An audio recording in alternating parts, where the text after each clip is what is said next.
جی programme میں ایک دفعہ پھر آپ کو خوش آمدید کہتے ہیں. بات کر رہے ہیں کہ کیا پاکستان کے خلاف کچھ سازش ہو رہی ہے یا ہم دنیا کے لیے ایک درد سر ہے. آپ کی ٹیلی فون کالز بھی ہمیں اس وقت موصول ہو رہی ہیں. محسن ڈار صاحب نے اسلام آباد سے کال کیا ہے, شاید تنویر صاحب ہیں, ریاض محمد صاحب ہے کراچی سے, ان کے سوالات بھی شامل کریں گے. لیکن پروفیسر صاحب بریک میں تھوڑا سا کمپلین کر رہے تھے, ان کو کم ٹائم ملا ہے, تو آپ جو رسپونڈ کرنا چاہ رہے تھے جنرل صاحب بریک سے پہلے کہہ رہے تھے, جی بتائیے.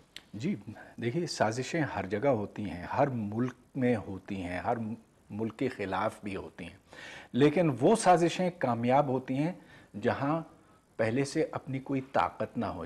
جو کمزور ریاست ہوگی, جس کی اپنی کوئی مضبوطی نہیں ہوگی, وہ ریاست سب سے زیادہ ان سازشوں سے متاثر ہوگی, اس کی زد میں آئے گی. پاکستان کے خلاف سازشیں اگر ہوتی ہیں تو وہ کیوں کامیاب ہوتی ہیں جبکہ وہی سازشیں انڈیا کے خلاف ناکام ہوتی ہیں؟ اس کی وجہ یہ کہ ہم نے اپنے آپ کو کمزور کیا ہے. یہاں پر ہم نے ایسی پالیسیاں اختیار کیں جس کی وجہ سے ہم اندرونی طور پر کھوکھلے ہو گئے. آج وہ لوگ جو ہماری مساجد میں اپنے آپ کو پھاڑتے ہیں, جو بازاروں میں جا کر نہتے عام لوگوں کو ختم کرتے ہیں, وہ کسی اور ملک سے نہیں آئے ہیں, وہ اسی ملک سے آئے ہیں. اور ان کو پیدا کرنے لیکن میں والا آپ کو یہاں پہ ریاض محمد صاحب کراچی سے وہ سوال کر رہے ہیں کہ فیصل شہزاد جو ہیں 5 سال وہ امریکہ میں رہے اور امریکہ کے شہری تھے, وہیں پہ انہوں نے شادی کی, تو یقیناً امریکہ میں ہی انہوں نے کچھ ایسا دیکھا ہوگا جس کی وجہ سے ان کا ذہن بدلا. یہ تو پتہ چلے گا کہ وہ کیا خاص چیزیں تھیں جس کی وجہ سے اس کا ذہن اس طرح سے بنا. لیکن اس کی پرورش تو پاکستان ہی میں ہوئی تھی, وہ آتا جاتا رہا, اور اب یہ ہمیں پتہ چلا ہے کہ نہیں تو پاکستانیوں میں کیا کوئی مینوفیکچرنگ فالٹ ہے؟ پاکستان دنیا کا ایک چھوٹا سا ملک ہے, 17 کروڑ آبادی ہے. دنیا میں جہاں بڑے اٹیکس ہوتے ہیں, کیا پرابلم ہے کہ ہم ہی کیوں اتنے پوری دنیا کا دکھ لیے بیٹھے ہوئے ہیں کہ فلسطین میں مسلمان ہوں, کشمیر میں ہوں, کہ ہم ہی نے یہ ذمہ داری اٹھائی ہوئی ہے کہ امریکہ میں کرنا ہے, میڈرڈ میں کرنا ہے, لنڈن میں کرنا ہے. وجہ کیا ہے اس کی؟ اس کی وجہ کہ ہم نے ایسے لوگوں کو یہاں پالا پوسا بڑا کیا نا. دیکھیں جب نہیں, لیکن صرف پاکستان نے تو نہیں, اگر آپ حوالہ دے رہے ہیں 80s کا, تو اس میں تو امریکہ بھی مجاہدین کو کہتا تھا کہ وہ بھی بڑے واریئرز ہیں, انہوں نے بڑا رول پلے کیا ہے. بالکل, یہ امریکہ اور پاکستان نے مل کر سوویت یونین کے خلاف جہاد کیا. دونوں اس میں ملوث تھے, دونوں شامل تھے برابر طور پہ. لیکن پھر جب سوویت یونین ٹوٹ پھوٹ گیا تو اس کے بعد پھر امریکہ یہاں سے چلا گیا. بجائے اس کے کہ ہم مجاہدین کو فارغ کر دیتے, ہم نے ان کو رکھا کشمیر کو آزاد کرنے کی خاطر, افغانستان میں اپنا رسوخ بڑھانے کے لیے. تو گو کہ ہمارے پاس موقع تھا, اگر ہم چاہتے ہم ان کو فارغ کر سکتے تھے, لیکن ہم نے وہ فارغ نہیں کیا. اچھا, اس سے پہلے کہ جنرل صاحب کے ویو, آپ کے لیے ایک محسن ڈار صاحب اسلام آباد سے سوال کر رہے ہیں.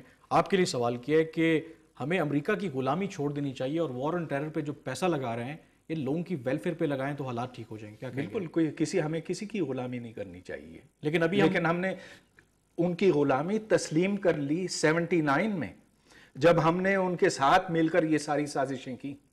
جنرل صاحب اگری کرتے ہیں کہ ہم امریکہ کے غلام ہیں ابھی بھی, ان کے کہنے پہ جو پالیسیز بناتے ہیں سب انہی کی وجہ سے چل رہے ہیں؟ یہ بات صحیح ہے. بہت زیادہ ہم نے کئی وجوہات کی وجہ سے over a period of time اپنے آپ کی کئی چیزیں, سوورینٹی بہت بڑی چیز ہوتی ہے, کئی چیزیں سرنڈر ضرور کی ہیں. کبھی اس کو مجبوری بناتے ہیں, کبھی ہماری اپنی کمزوری ہے. ہم بس سب لوگ بات ایک ہی کر رہے ہوتے ہیں, طریقہ مختلف ہے بات کرنے کا. جہاں تک یہ بڑا سوال کا تعلق تھا کہ یہاں کے ساتھ لنکیجز کیوں ہیں, اس کے اندر لنکیجز ڈھونڈے جا سکتے ہیں. افغانستان کے ریلیٹڈ جب سوویت یونین یہاں پر آیا تھا تو اس وقت کئی لوگ آئے, اس وقت استعمال ہوا. ڈاکٹر صاحب کا خیال ہے کہ ہم ان کو فارغ کر سکتے تھے. یہ وہ ایسی چیز نہیں ہے جس کو آپ سوئچ آن سوئچ آف کر دیں, یہ ایک فینومینا ہوتا ہے, چلتا ہے. لیکن وہ غلطی تھی ہماری. نہیں, غلطی دیکھیے, پھر آپ اس کو آپ کے پرسپیکٹو کے مطابق آپ اس کو غلطی کہیں یا صحیح کہیں. میں اس میں اس لیے نہیں جانا چاہتا ہوں کہ یہ آپ نے, میں نے پہلے عرض کیا کہ جب اسٹیٹ کو ایک چیز کا سامنا کرنا پڑتا ہے تو وہ اس وقت بیسٹ اویلیبل آپشن جو ہوتا ہے اس پر چلتی ہے. اگر ریزسٹنس سے سوویت یونین نے واپس جا, ہمارے پاس بیسٹ اویلیبل آپشن تھا کہ ہم ان جہادی گروپوں کو سپانسر کریں امریکہ کے ساتھ مل کے. سوویت یونین کو افغانستان سے واپس کر دیا, جو کہ کہا گیا تھا کہ یہ مشن امپاسبل ہے, miracle of the 20th century ہوگا. اس کو بھول جاتے ہیں کہ ہم نے وہ اچیو کیا ان لوگوں کی وجہ سے, افغانس کی وجہ سے. آپ سمجھتے ہیں جو اچیو کیا اس کے مقابلے میں جو آج نقصان اٹھا رہے ہیں، اگر اس کی پالیسی کا نتیجہ ہے؟ اس وقت آپ بیٹھ کر یہی بات سمجھنے کی اور سوچنے کی ہے، اتنی لمبی بات ہوتی ہے تو اس میں تھوڑا سا صبر کر کے اگر سنیں، اس وقت جب وہ کر رہے ہوتے ہیں تو آپ یہ نہیں، کوئی طریقہ ایسا نہیں ہے کہ چاہے امریکہ ہو یا پاکستان ہو وہ کہے آج ہم سوویت یونین کو تو کر لیں گے، کل کیا ہوگا؟ جو اس کا فال آؤٹ ہے اس کو سنبھالنا بھی اسٹیٹ کا کام ہوتا ہے۔ امریکہ دور بیٹھا ہوا ہے، اس کو بہت دیر سے 11 ستمبر کا سامنا پڑنا پڑا، ہم نزدیک تھے، ہمارے ہونا پڑا۔